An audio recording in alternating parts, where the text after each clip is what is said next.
Welcome to the Energy Switch podcast. I'm your host, Dr. Scott Tinker. For 40 years, I've been studying energy. We've worked hard to make this podcast something different.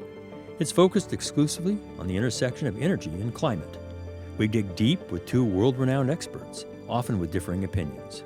We're nonpartisan, and we edit the conversations to be tight and content-filled. Enjoy the Energy Switch. In part one, our guests disagreed on the media's reporting of climate change, the political power of fossil fuels versus wind and solar, and whether continued adaptation will be successful. To conclude, they'll each lay out policy ideas for responding to climate change, reflecting their views on its urgency, including a carbon tax, energy innovation, geoengineering, decarbonizing electricity, and reducing fossil fuel investment. With me again are Bjorn Lomborg. He's president of the Copenhagen Consensus, a think tank, a political scientist and researcher, and the popular author of 4 books on climate and global society. It seems to me that if we're really going to change the whole world economy on this, maybe we should get somewhere specific to actually work out, can this be done? And the point, I suspect, is that we're going to find that it's much harder and much more costly than what we think. Andy Dessler is a climate scientist and professor of atmospheric sciences at Texas A&M University, and author of 3 books on climate change. Dr. Lomborg is trying to set up this choice between we can pursue prosperity or we can deal with climate change. I think that's a false choice. In my mind, prioritizing prosperity is a world that's carbon-free. I'm Scott Tinker, and I'm an energy scientist. On this episode of Energy Switch, part 2 of The Urgency of Climate Change. Well, welcome back. We're going to kind of get into some of your main issues, and you've got 5 big things you talk about. So the first point, and if you ask any economist, they would say you need to have the correct price signal. So you should basically have a carbon tax.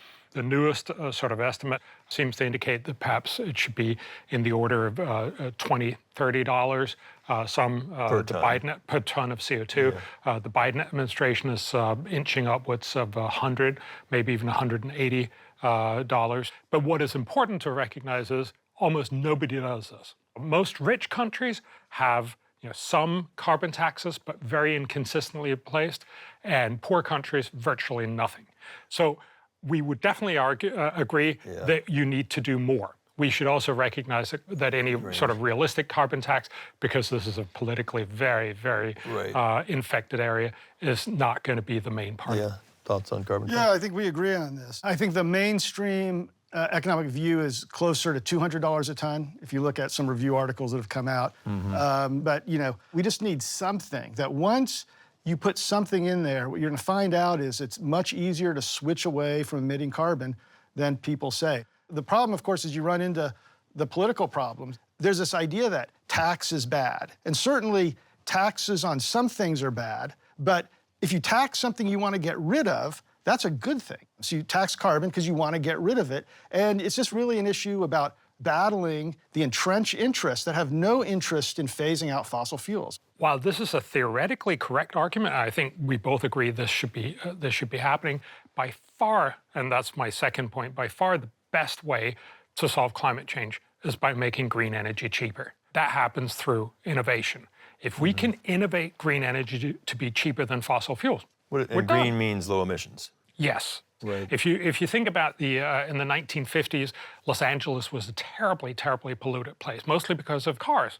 And so we invented the catalytic converter. It cost a little bit of money, and then basically you put it on the tailpipe, and then there's, compared to previously, virtually no emissions. So the simple point here is to say, the way that we've solved most problems is not by making really, really hard decisions that requires a lot of push through the political system to get it done, but coming up with an innovation that basically makes it costless. Right. It's about making sure that everyone will eventually switch. That's China, India, and Africa. And we're only going to convince them if we come up with technology that's cheaper. We change when something better comes along. Yes. Finding the better fuels, if you will, better energy sources it's not simple. Let's talk about adaptation, or the simple one here. Yes. Fortunately, it's very often very, very simple, very cheap. There's often large-scale private benefits to do adaptation. So for instance, if it's hotter in your neighborhood, you don't have to keep your heat on for as long, but you do need air conditioning, and that means possibly that you'll have to buy an air conditioner. We also need to build more water infrastructure. We know how to do that. Again, remember, we have this idea that as sea levels have risen over the last 100 years or so, mostly because temperatures have increased, we have actually adapted to that. There's actually more dry land in the world today than there used to be. Why? Because it's profitable and it's often very cost effective. And so we should keep doing that. Of course, there's still a lot of other considerations about the fact of what happens to poor people, because again, if you're really poor, you can't afford to adapt. Right. Thoughts on adaptation?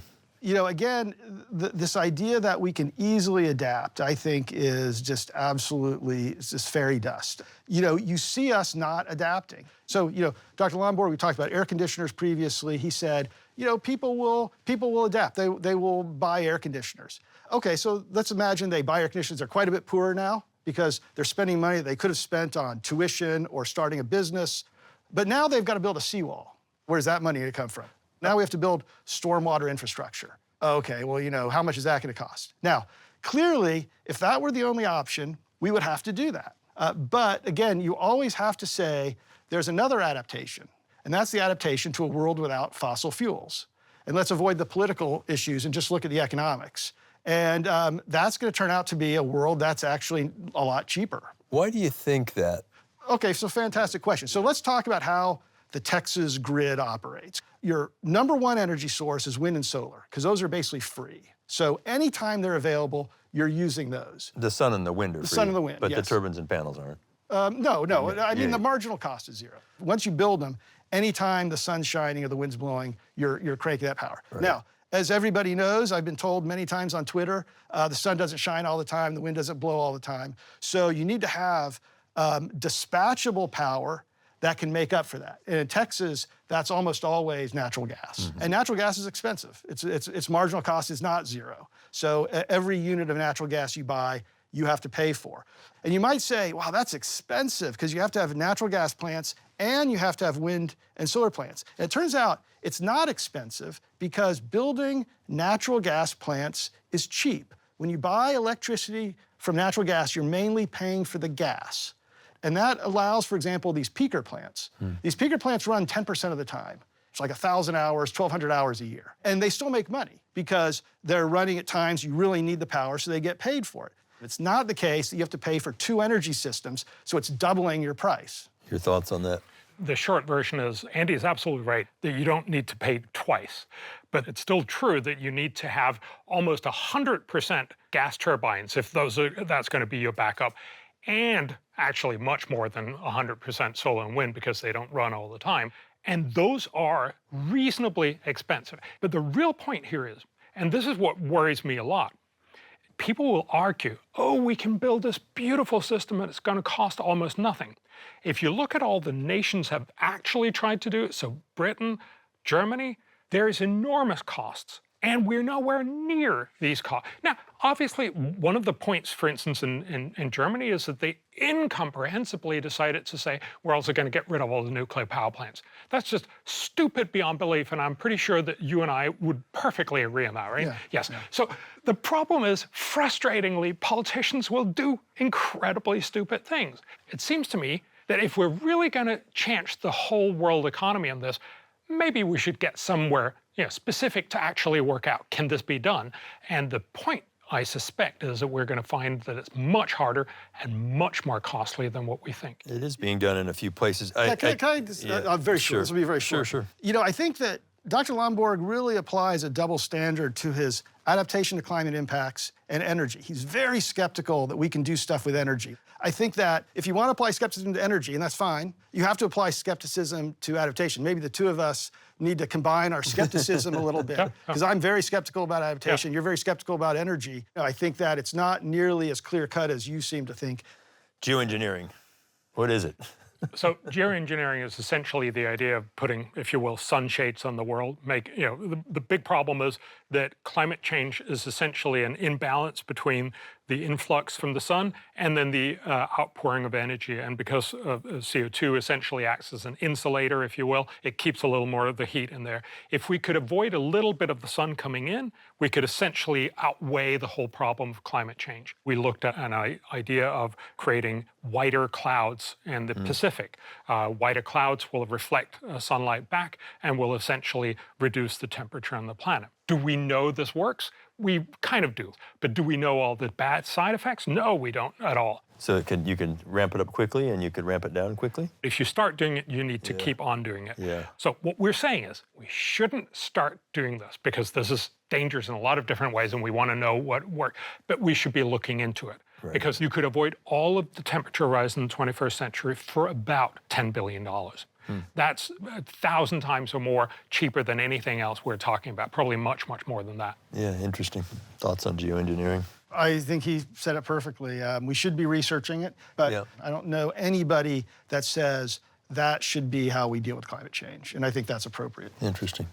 Prosperity, you mentioned it. Yes. It's very easy to get involved in the climate conversation and talk all about CO2 and temperature and climate models and all these things. But the end of the outcome, it should be about, is life better?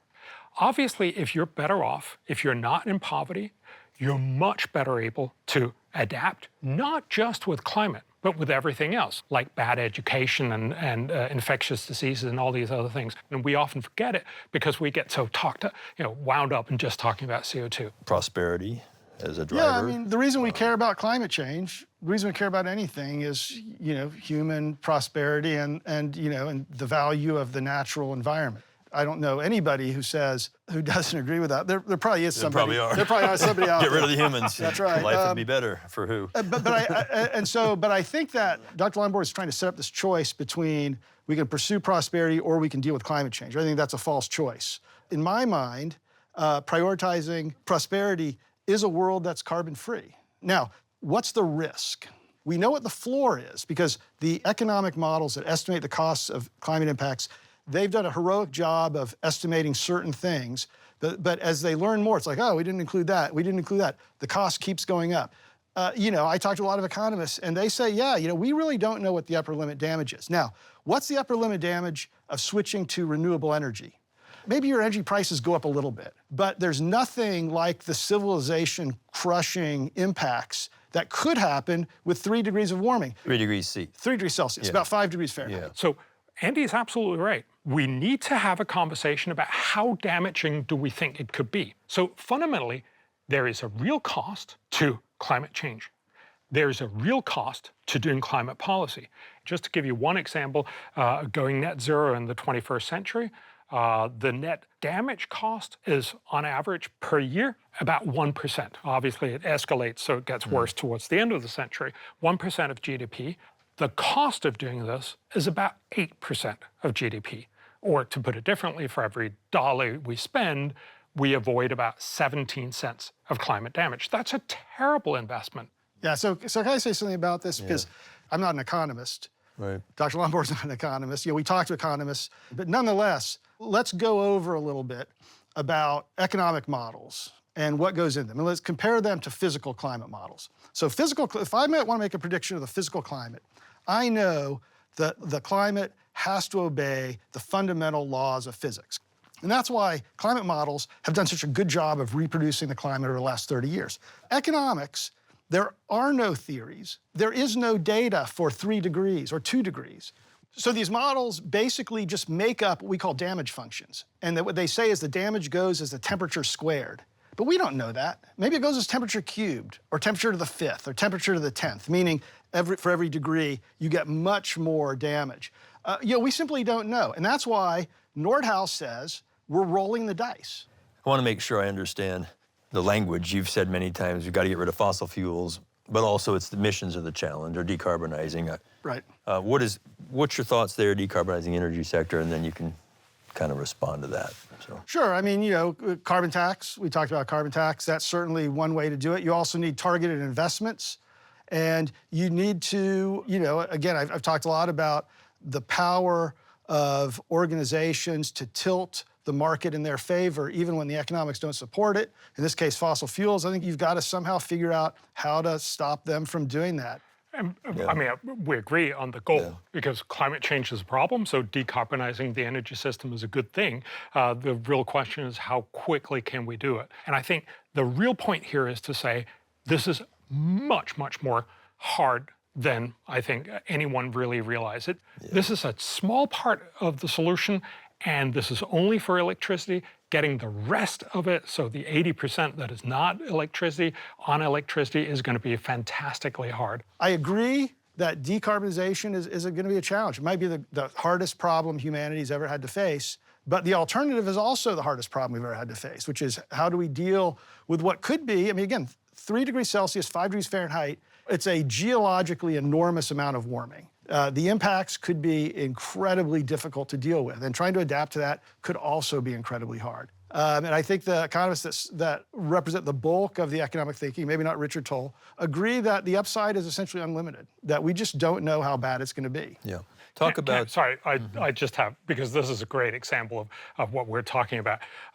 You're basically saying decarbonization could be the hardest thing humanity has ever done, but it's going to be fantastically cheap. Come on. Decarbonization is going to be hard because of the political battles. There's going to be all of this opposition to, we don't want you to build a power line or siting wind turbines or things like that. That's what's going to be hard about it, not the technology. No. We agree that the technology is not hard. It's the cost that is hard. And you're somehow saying, oh, it's incredibly cheap and it's actually going to be beneficial, but it's politically going to be impossible to do. That is exactly what I'm saying. Okay, that's probably true in the US. We also know for a fact that the US is much less well adapted to pretty much all weather effects than pretty much anywhere else in the world. That may be a particular outcome of a dysfunctional political system, but it's just not true for 90, 95% of humanity. And so I think this is a very parochial view that's not relevant for how most of the world is actually going to deal with climate change. We have adapted enormously well, but it is going to be fantastically costly to go down the route that you're talking about. Let's come back to some of your important points here, Andy. Reducing fossil fuel investment, that's another thing you're talking about. So you don't want to lock in, you don't want to approve infrastructure that locks you in to emissions for the next century. Mm-hmm. You don't want to build a pipeline that you're going to have to run for 100 years. They're building infrastructure because they can make a lot of money doing it. There may be a case where you really do need something, you should go ahead and build it, but otherwise, try not to build new infrastructure. Okay, thoughts? If we're still going to use a lot of fossil fuels, making it much more expensive is actually really terrible for 2 reasons. Partly because it makes people have to pay a lot more for all the energy they still have to pay for. And also, as we're seeing less and less growth, we know empirically that this is one of the things that leads to polarization. And so chances are you're just going to get all the green politicians booted out of office. And that could potentially be a much worse outcome in the long run for societies. Which kind of brings you to an important point of yours, I think, is international national coordination. Right. So one of the arguments that you'll often hear people say is, what about China? The U.S. can do all they want, and it's not going to affect the climate by itself. And that's actually correct. We really need concerted, coordinated international action. And, one way, which I think does not work, is kind of the old Kyoto Protocol approach of trying to get everybody into a room and get everybody to agree. So a better suggestion, in my opinion, is to start with countries that are willing to get together, and then you form essentially trade blocs, and you give incentives for countries that are not in to join. And as part of that, we have to give them technical assistance. That's part of the heavy lift. I'm a little less sanguine than you are, but I totally agree that the way that we've been trying to do climate policy for the last 30 years is essentially having a lot of nations get together and make solemn promises that they then break. There's a concern in which if you make free trade contingent on whether you're also doing well on climate, you may very well end up throwing out a big growth engine out the window in order to try to fix a smaller problem. And so we may very well end up losing out on the wider benefit. So how do we end up paying for all these approaches? You've outlined quite a few things, and so have you. How do we pay for all that? I will make this statement that I think a lot of people would agree with, that we can basically solve this problem at no cost. And let me tell you, what does history tell us about this? So climate change is not the first environmental problem we've had. We had ozone depletion, for example. And before ozone depletion, before we phased out the chemicals that were destroying the ozone layer, you heard exactly the same arguments about how expensive it's going to be. And it turns out it was so cheap when we did it that nobody actually noticed. And this has been repeated time and time again because people are so clever. Once it becomes clear to the private industry that this is going to happen, you unleash the power of innovation. And you look at the price of solar the last 10 years, nobody predicted it was going to drop 90%. And that's happening with batteries right now. And so whatever you think it's going to cost to reach net zero, reach any target you pick, it's going to cost less than that. I mean, that's what history tells us. We're absolutely a very inventive species. The solution to the ozone layer was a very different one. We basically found an alternative that was almost as cheap. But what we also know is that we have made lots of other bumbling environmental investments. So obviously, the Superfund in the U.S., where you decided there were big places that were incredibly polluted, that turned out to be an incredible boondoggle with most biofuels, which is a huge issue, which a lot of environmentalists have pushed in very hard, and I understand that we probably agree. That was also a terrible decision. Now, there's a possibility that it turns out that we're going to be incredibly smart on all these things, and it just works out. That would be a wonderful outcome. But certainly looking from here, Right. it looks like the cost, for instance, of going net zero or anywhere close to that is going to be phenomenal. First of all, because we're totally underestimating how much it's going to cost to get reliability. The second part is that the vast amount of human energy use is not electricity.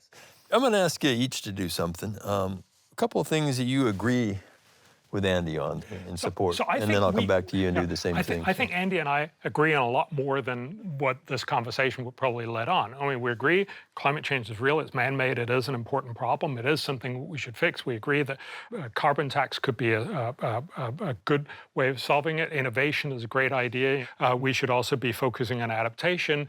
We agree that we should recognize that geoengineering is something we should be researching. We agree that general prosperity is good. We just disagree on the sort of combination of this. And I think, again, we're looking out into the future, and there's no way we can see perfectly what is out there. And I think it's more likely that the truth is somewhere here in between. Yeah, I mean, I think that, again, we do agree on a lot of things. There are some important things we disagree on. And let me just say that Dr. Lomborg has mentioned a lot of important problems, poverty, for example, and we 100% have to solve those. I'm not so sure that you can separate those.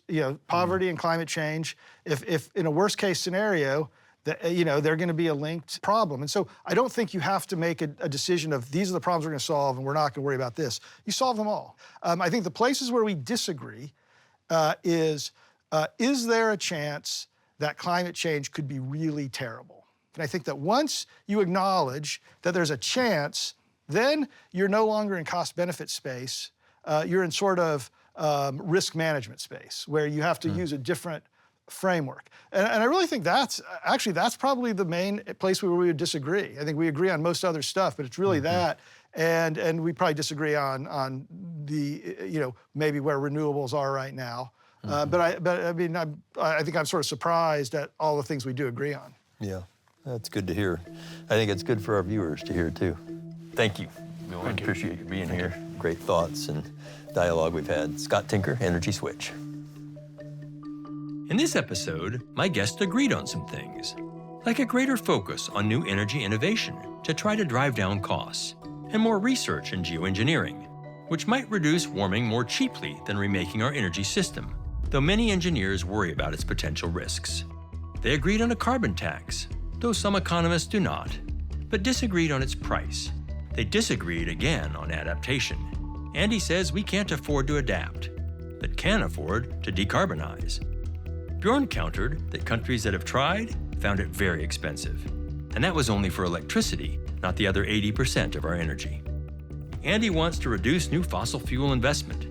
Bjorn worries that will make all energy more expensive for all. In the end, Bjorn considers this a cost-benefit analysis, a measuring of trade-offs, while Andy considers it risk management. Their views of urgency vary accordingly. Energy Switch is executive produced by Scott Tinker and produced and directed by Harry Lynch. Emily Hooks is the assistant producer and researcher. Editors are Ginny Patrick, Yusef Swachina, and Jackie Kunzler. Matt Aslanian does the sound. Energy Switch is produced by Arcos Films for the Switch Energy Alliance, with support from the University of Texas at Austin,